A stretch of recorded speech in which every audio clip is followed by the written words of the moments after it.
നമ്മുടെ രാജ്യം അടിയന്തരാവസ്ഥ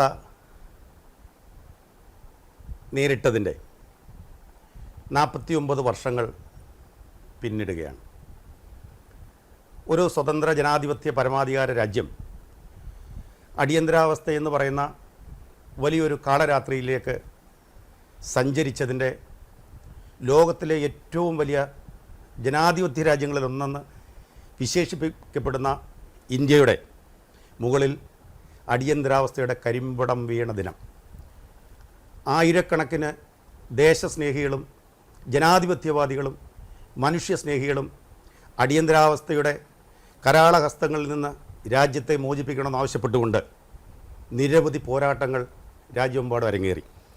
അഭിപ്രായം പറയുന്നവർ, പ്രതിഷേധങ്ങൾ സംഘടിപ്പിക്കുന്നവർ എന്ന് വേണ്ട മാധ്യമപ്രവർത്തകർ അടിയന്തരാവസ്ഥയ്ക്കെതിരെ ഒരു ശബ്ദം ഉയർത്തിയതിൻ്റെ പേരിൽ മലയാള മാധ്യമരംഗത്ത് ആദ്യമായി ജയിലിലടയ്ക്കപ്പെട്ട ഒരു മലയാള മാധ്യമപ്രവർത്തകൻ, ആദ്യത്തെ മലയാള മാധ്യമപ്രവർത്തകനാണ് ശ്രീ പി രാജൻ എന്ന വളരെ സീനിയറായിട്ടുള്ള മാധ്യമപ്രവർത്തകൻ.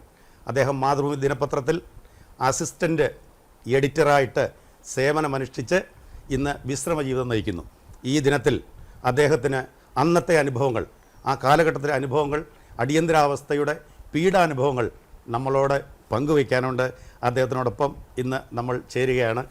നമസ്കാരം സർ.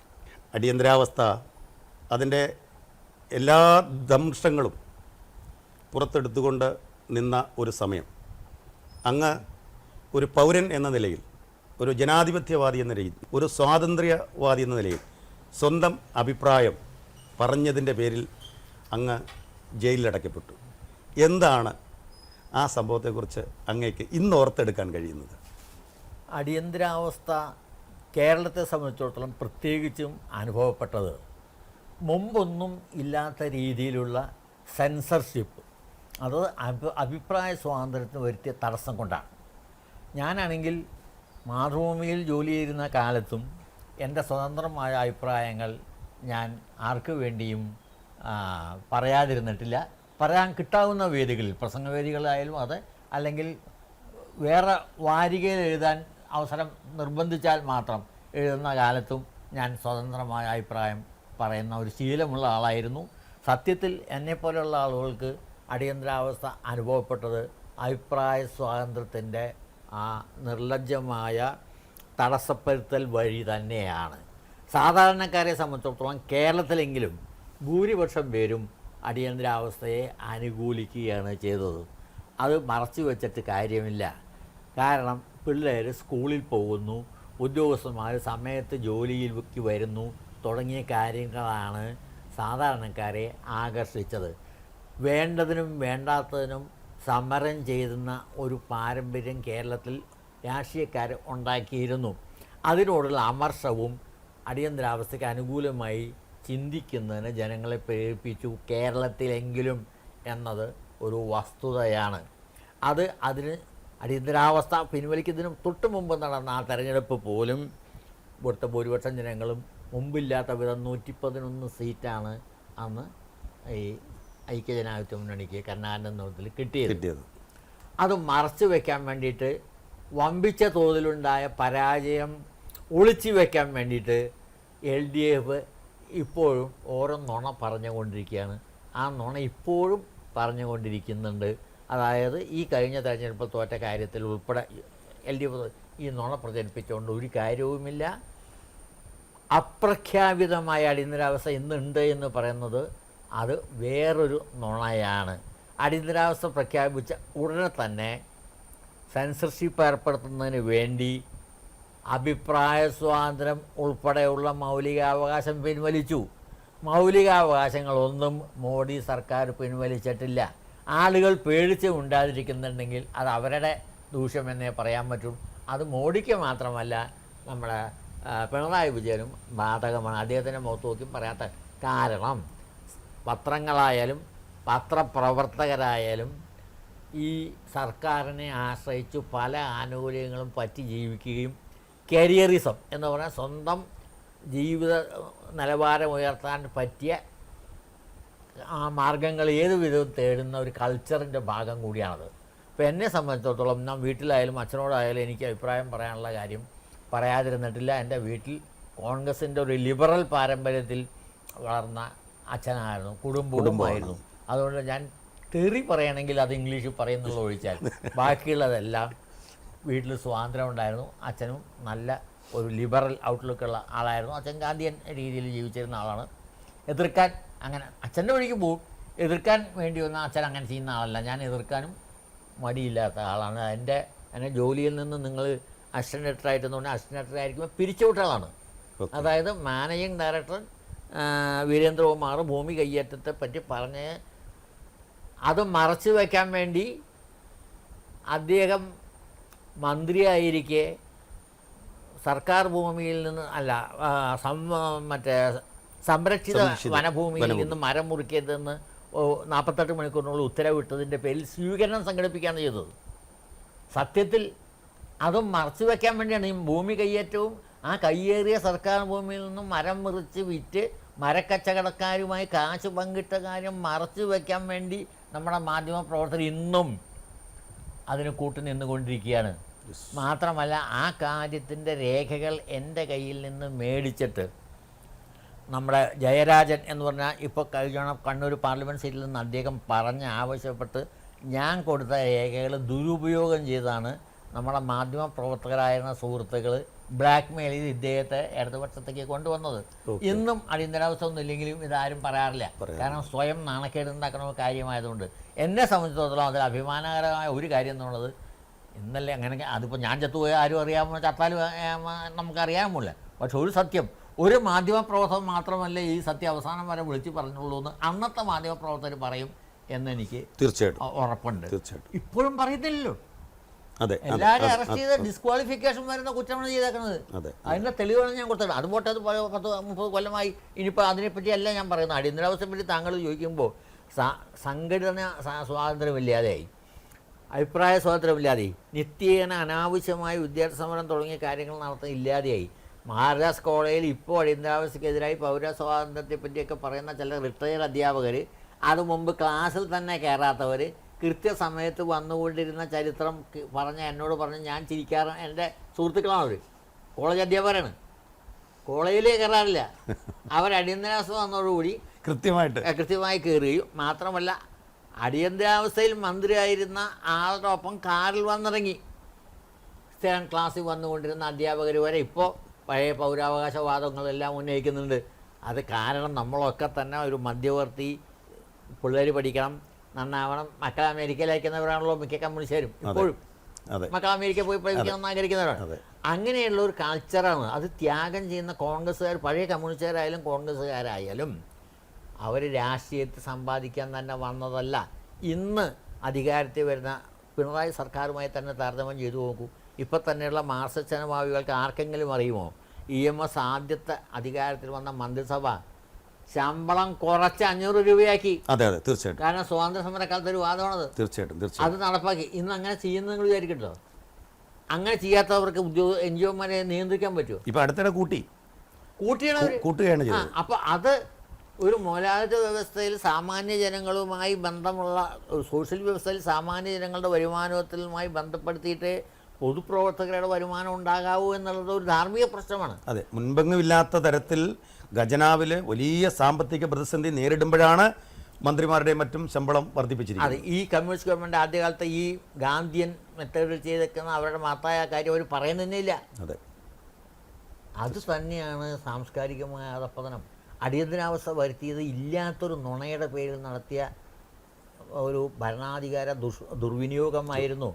അതിന് തൊട്ട് മുമ്പ് ഗുജറാത്തിൽ നടന്ന തെരഞ്ഞെടുപ്പിൽ സംഘടനാ കോൺഗ്രസ് വിജയിച്ചു എന്നുള്ള ഒരു കാര്യവും ഇന്ദിരാഗാന്ധിയുടെ തെരഞ്ഞെടുപ്പ് റദ്ദാക്കി കോടതി എന്ന ഒറ്റ കാര്യം കൂടി മറച്ച് വെക്കാൻ വേണ്ടിയാണ് താൻ സോഷ്യലിസം നടപ്പാക്കാൻ പോവുകയാണ് മറ്റേണം മറിച്ചെന്നും പറഞ്ഞ് ഇല്ലാത്തൊരു അടിയന്തരാവസ്ഥ സ്വന്തം അധികാരം സംരക്ഷിക്കാൻ വേണ്ടി ചെയ്തത് തന്നെയാണ്. അതുകൊണ്ട് തന്നെ ഞാൻ എഴുതിയ എന്നെയൊക്കെ അറസ്റ്റ് ചെയ്യാൻ ഇടയായ കാരണത്തിൻ്റെ ലേഖനത്തിൻ്റെ പേര് ഇന്ദിരയുടെ അടിയന്തരം എന്നായിരുന്നു.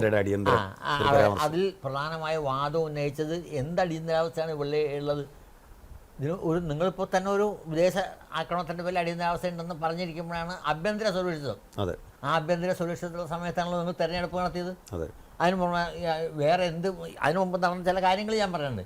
ആ കാര്യങ്ങളിലൊന്നും ഒരു കുഴപ്പമില്ലാത്ത സമയത്ത് ഇപ്പോൾ അടിയന്തരാവസ്ഥ നിങ്ങളുടെ സംരക്ഷിക്കാൻ വേണ്ടി തന്നെയാണ്, എന്നിട്ട് അത് ആരും ചോദ്യം ചെയ്തില്ല എന്ന് പാർലമെൻറ്റിൽ അവർ പറഞ്ഞു. ആ മകനെ എഴുന്നള്ളിച്ച് കൊണ്ടുവന്നു. സഞ്ജയ് ഗാന്ധി അവൻ തോന്നിവാസം നടത്തുകയും അവൻ പറഞ്ഞത് ശരിയല്ല, അദ്ദേഹം തോന്നിവാസം നടത്തുകയും നിർഭാഗ്യകരമായ ഒരു സംഭവത്തിൽ വിമാനാപകടത്തിൽ മരിക്കുകയും ചെയ്തു. അതിൽ ദുരൂഹത ഇപ്പോഴും നിലനിൽക്കുന്നു. ദുരൂഹതയുണ്ട്. കാരണം എന്ന് വെച്ചാൽ ദുരൂഹതയുള്ള മൊത്തം സത്യത്തിന് വിലയില്ലല്ലോ. ഇപ്പം തന്നെ നോക്കൂ, ഈ സോഷ്യൽ മീഡിയ വായ തോന്നിയത് എഴുതി ആരെന്തെഴുതിയാലും ഒരു വില വെക്കാത്ത ഇതിൽ ഏതാണ് സത്യം ഏതാണ് ശരിയെന്ന് അറിയാത്ത വിധത്തിലായി. തീർച്ചയായിട്ടും മീഡിയയുടെ വിശ്വാസം മൊത്തം നഷ്ടപ്പെട്ടു. കാരണം ഈ സോഷ്യൽ മീഡിയക്ക് രാഷ്ട്രീയ കക്ഷികൾ പറയുന്നതിൽ വിശ്വാസമുണ്ടോ? ഇല്ല. അങ്ങനെ പരസ്പരം വിശ്വാസമില്ലാത്ത ഒരു അന്തരീക്ഷം വേണം. ജനാധിപത്യപരമായ അന്തരീക്ഷം എന്ന് പറയുന്നത് അവനവൻ്റെ വാക്കിന് അവനവൻ തന്നെ വില കൽപ്പിക്കുന്ന ഒരു ലോകമായിരിക്കണം.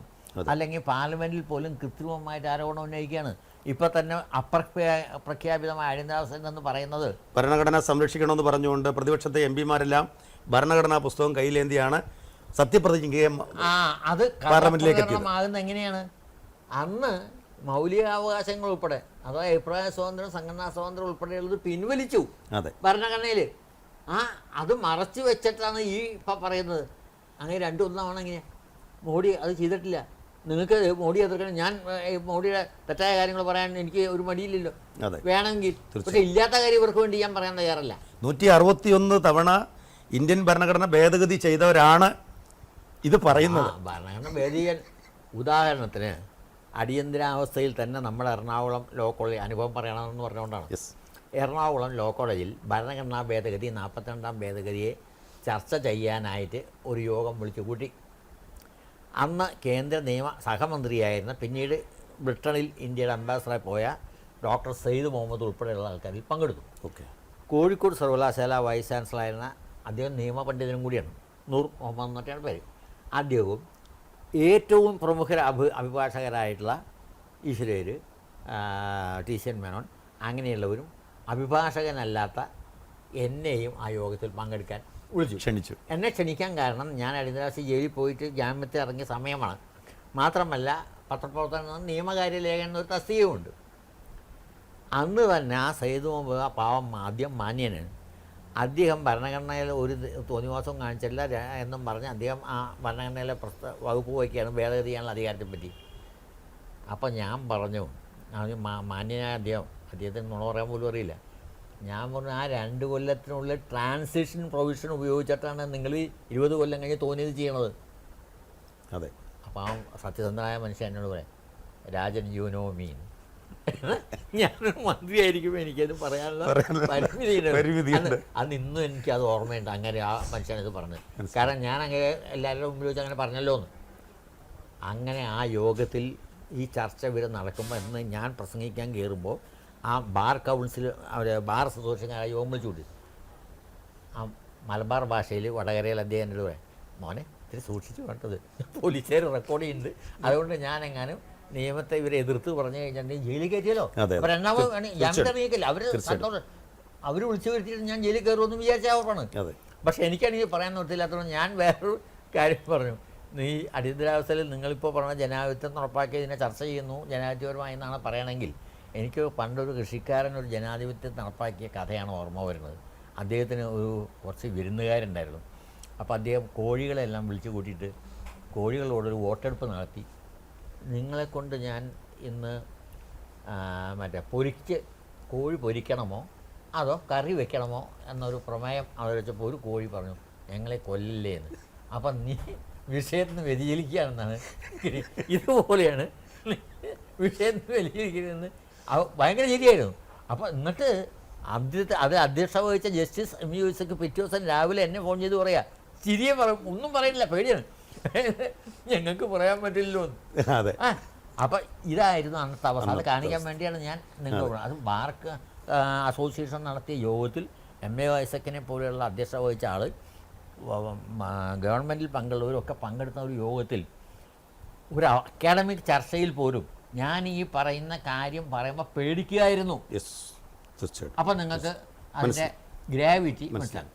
സെൻസർഷിപ്പ് തന്നെയാണ് എന്നെപ്പോലുള്ള സാധാരണക്കാരനെ സംബന്ധിച്ച് അത് ഒരു പത്രപ്രവർത്തനം പ്രത്യേകിച്ചും അത്തരം ജനാധിപത്യ കാര്യങ്ങൾ താല്പര്യം ഏറ്റവും ജനങ്ങൾക്ക് അനുഭവപ്പെട്ട അല്ലെങ്കിൽ നമ്മളെ തൊടുന്ന ഒരു കാര്യം, നമ്മൾ സ്പർശിക്കുന്ന കാര്യം സെൻസർഷിപ്പ് തന്നെയായിരുന്നു. സാധാരണ ജനങ്ങൾക്ക് ഞാനീ പറഞ്ഞ പോലെ പിള്ളേർ സ്കൂളിൽ പോയതും റേഷൻ കിട്ടുന്നതും ഒക്കെ ആയിരുന്നു കേരളത്തിലെങ്കിലും സന്തോഷകരമായ.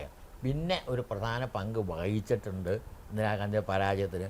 അത് കുടുംബാസൂത്രണം ഉത്തർപ്രദേശത്തിൽ ഈ സഞ്ജയൻ്റെ നേതൃത്വത്തിൽ അവൻ പറഞ്ഞ ശരിയല്ല, അത് അയാൾ ചെയ്ത ഒരു പുണ്യകർമ്മമായിട്ട് ഞാൻ പറയുന്ന ഒരു കാര്യം. ഇവരെന്ത് ചെയ്താലും കുടുംബാസൂത്രം അംഗീകരിക്കില്ല.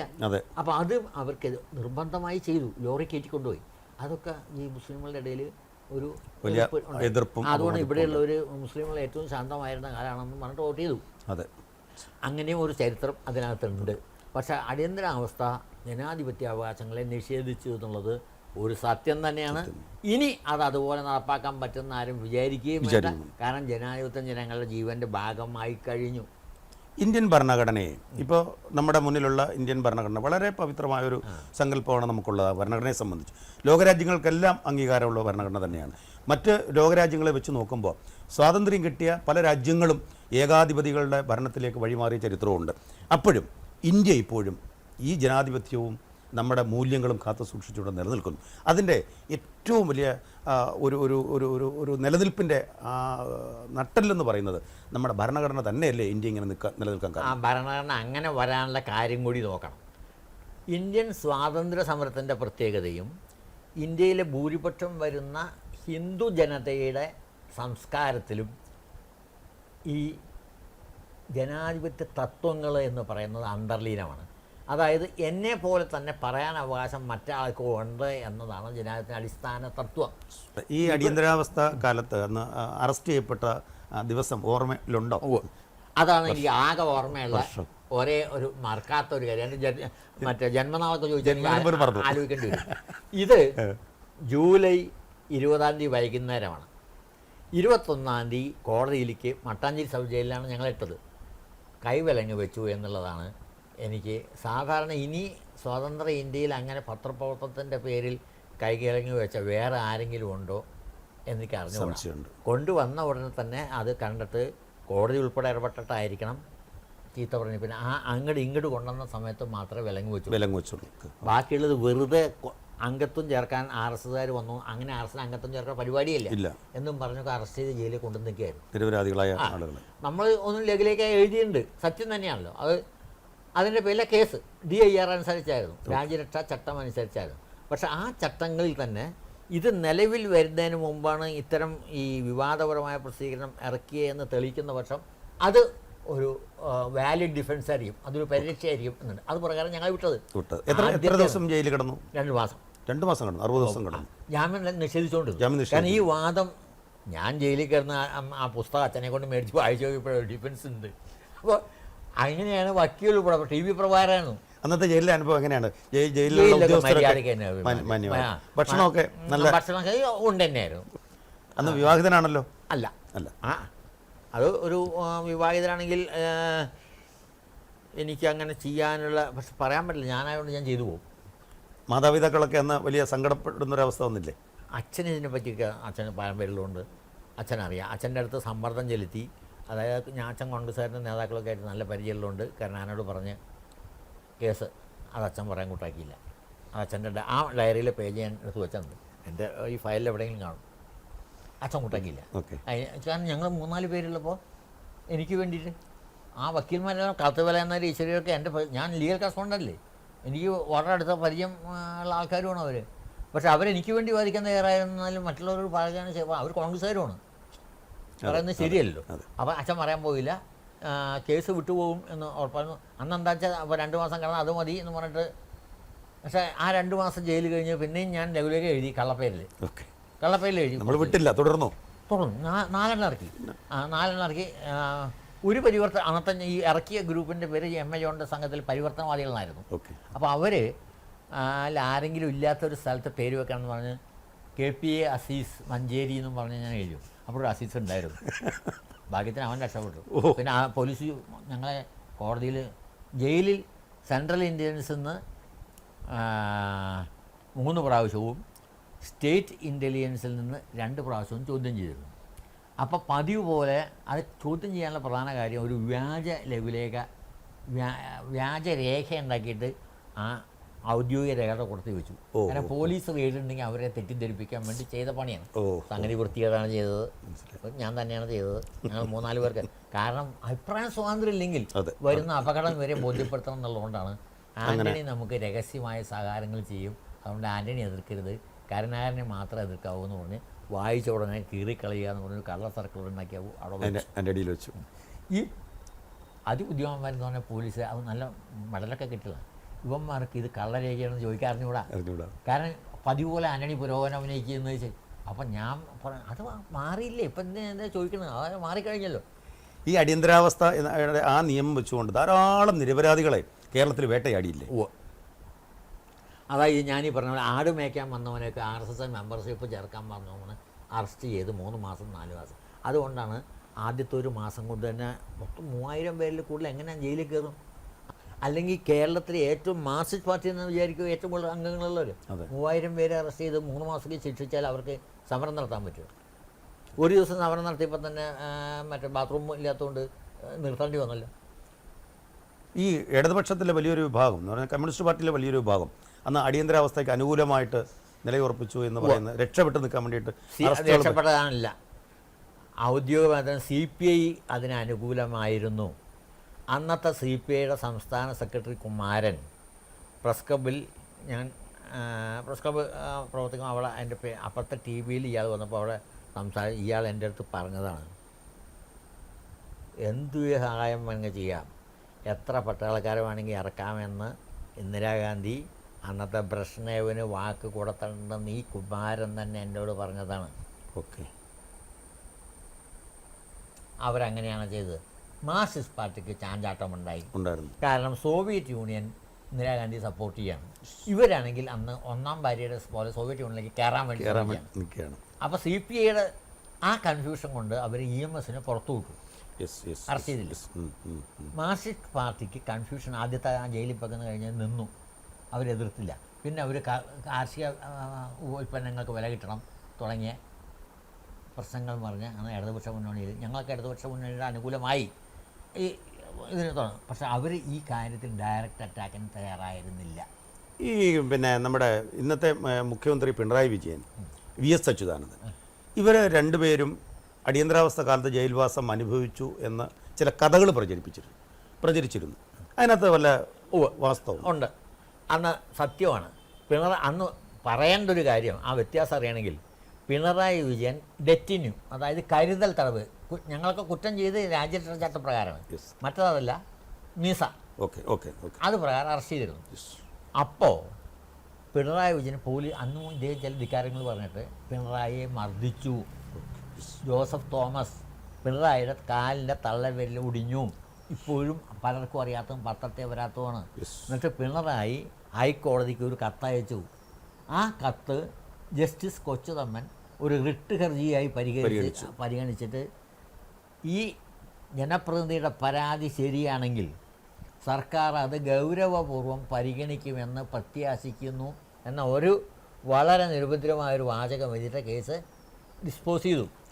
ഈ വാർത്ത അന്നത്തെ നിയമകാര്യ ലേഖനായ ഞാൻ എഴുതിക്കൊണ്ടുവരികയും എൻ്റെ ന്യൂസ് എഡിറ്ററായിരുന്ന ശ്രീധരൻ നായർ പിന്നീട് എഡിറ്ററായി, സെൻസറായിരുന്ന ഉണ്ണിത്താനെ വിളിച്ച് ചോദിക്കുകയും ഉണ്ണിത്താൻ പതിവ് പോലെ തന്നെ പേടിച്ചിട്ട് പത്രാധിപർക്ക് തന്നെ പേടി, അയ്യോ അതൊന്നും കൊടുക്കല്ലേ എന്ന് പറഞ്ഞു.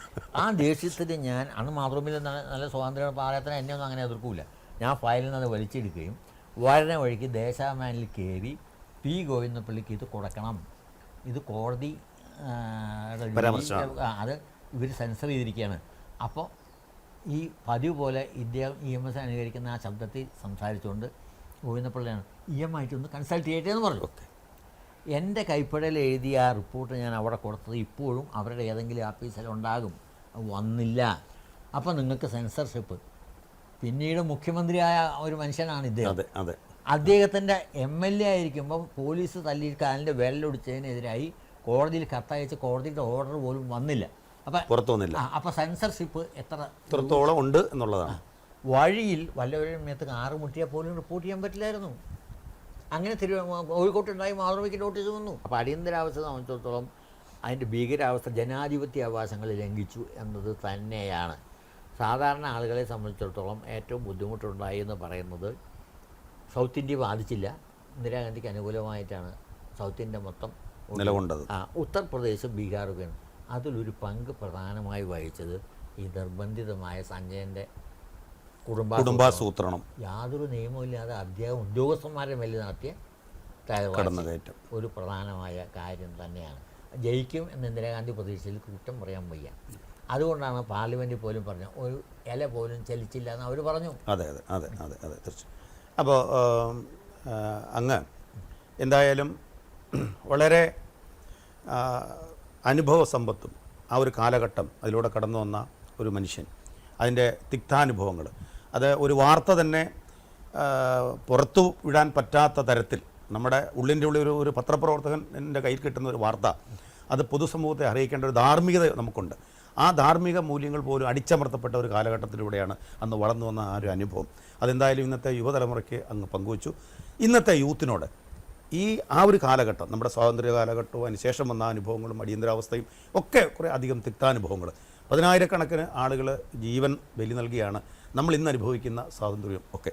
അതിൻ്റെ ഒന്ന് ബ്രിട്ടീഷുകാരൻ നമ്മളെ അടിച്ചമർത്തിയെങ്കിൽ നമ്മുടെ രാജ്യത്തിന് സ്വാതന്ത്ര്യം കിട്ടിയ ശേഷം നമ്മുടെ സ്വാതന്ത്ര്യം കിട്ടി നമ്മുടെ ഭരണാധികാരി, നമ്മൾ വോട്ട് ചെയ്ത് അധികാരത്തിലേറ്റിയ ഭരണാധികാരി തന്നെ നമ്മുടെ ശബ്ദം പുറത്തു വരാതിരിക്കാൻ വേണ്ടിയിട്ട് അടിച്ചമർത്തൽ നടത്തിയൊരു കാലഘട്ടം. നമ്മുടെ യുവതലമുറയോട് എന്താണ് അങ്ങേക്ക് ഇതിനെ സംബന്ധിച്ച് പറയാനുള്ളത്?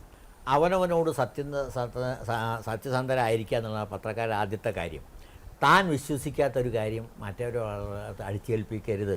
അടിയന്തരാവസ്ഥ അനാവശ്യമായി അടിച്ചേൽപ്പിച്ച ഒരു കാര്യമാണെന്ന് അറിയുന്ന പ്രതിപക്ഷക്കാർ ഉൾപ്പെടെയുള്ളവർ ആ സ്വന്തം സ്ഥാനം സംരക്ഷിക്കുന്നതിന് വേണ്ടി അത് കൂട്ടുനിന്നു എന്നുള്ളത് അങ്ങേയറ്റത്തെ ധാർമ്മികമായ തെറ്റായ ഒരു പെരുമാറ്റമായിരുന്നു. നല്ലൊരു ശതമാനം പത്രക്കാരും അതിൻ്റെ കൂടെ നിന്നു. അതിൻ്റെ ഒരു തിക്തഫലങ്ങൾ ഇപ്പോഴും അവസാനിച്ചിട്ടില്ല. അതുകൊണ്ടാണ് അധികാരികൾക്ക് ഇത്ര ധൈര്യം ഈ ജനങ്ങളുടെ അവകാശങ്ങൾ ഇല്ലാതാക്കാൻ. അതോടൊപ്പം തന്നെ ഈ ജനാധിപത്യ അവകാശങ്ങൾ എന്ന് പറയുന്നത് മനുഷ്യനും തമ്മിലുള്ള ജീവിത സാഹചര്യങ്ങളുടെ അന്തരം വർദ്ധിപ്പിക്കാനുള്ള ഒരു ഒഴികഴിവാവരുത്. അതിൽ സമത്വം എന്നുള്ള ധാർമ്മിക തത്വം അതിലും കൊണ്ടുവരിക തന്നെ വേണം. അത് കൊണ്ടുവരാതിരുന്നു എന്നുള്ളതാണ് ഇതുവരെയുള്ള ഭരണകൂടത്തിൻ്റെ, അത് രണ്ട് ഭരണകൂടമായാലും ഇന്ദിരാഗാന്ധിയുടെ ആയാലും പിന്നെ ജനതയായാലും ഇപ്പോഴും ഞാൻ കാണുന്ന ഏറ്റവും വലിയ ഒരു പരാധീനത അല്ലെങ്കിൽ ഏറ്റവും വലിയ ഒരു ദൂഷ്യമായി ഇന്ത്യൻ ജനാധിപത്യത്തിൽ ഞാൻ കാണുന്നത്. എന്തായാലും അടിയന്തരാവസ്ഥയുടെ അരനൂറ്റാണ്ട്, ഇനി ഒരു വർഷം കൂടെ ഉള്ളൂ അരനൂറ്റാണ്ടിലേക്ക് എത്താൻ, തൊട്ടടുത്ത് എത്തി നിൽക്കുന്ന ഈ സമയത്ത് ഇന്ന് ജീവിച്ചിരിക്കുന്ന ധാരാളം സ്വാതന്ത്ര്യ സമര പോരാളികൾ, വളരെ അപൂർവം പേരെ സ്വാതന്ത്ര്യ സമര കാലഘട്ടത്തിൽ ജയിലിൽ കിടന്നവരൊക്കെ ഇപ്പോൾ ജീവിച്ചിരിക്കുന്നുള്ളൂ. പക്ഷേ ഈ അടിയന്തരാവസ്ഥ എന്ന് പറയുന്ന ആ തിക്ത അനുഭവത്തിൻ്റെ ഒരു ബലിയാടായ ഇരയായ ജയിൽവാസം അനുഭവിച്ച ശ്രീ രാജൻ സാർ, അങ്ങ് നമുക്ക് തന്ന ഈ അറിവ് നമ്മുടെ പുതുതലമുറയ്ക്ക് ഒരു മാർഗദർശകം, പ്രത്യേകിച്ച് അദ്ദേഹം പറഞ്ഞ മാധ്യമപ്രവർത്തകരോട്, യുവ മാധ്യമപ്രവർത്തകരോട് അദ്ദേഹം ഉത്ബോധിപ്പിച്ച വാക്കുകൾ എന്നും നമ്മുടെ മനസ്സുകളിൽ ഓർമ്മയായി നിലനിൽക്കട്ടെ. അതിനനുസരിച്ച് പ്രവർത്തിച്ച് മുന്നോട്ട് പോകാം. നന്ദി, നമസ്കാരം. നമസ്കാരം സാർ.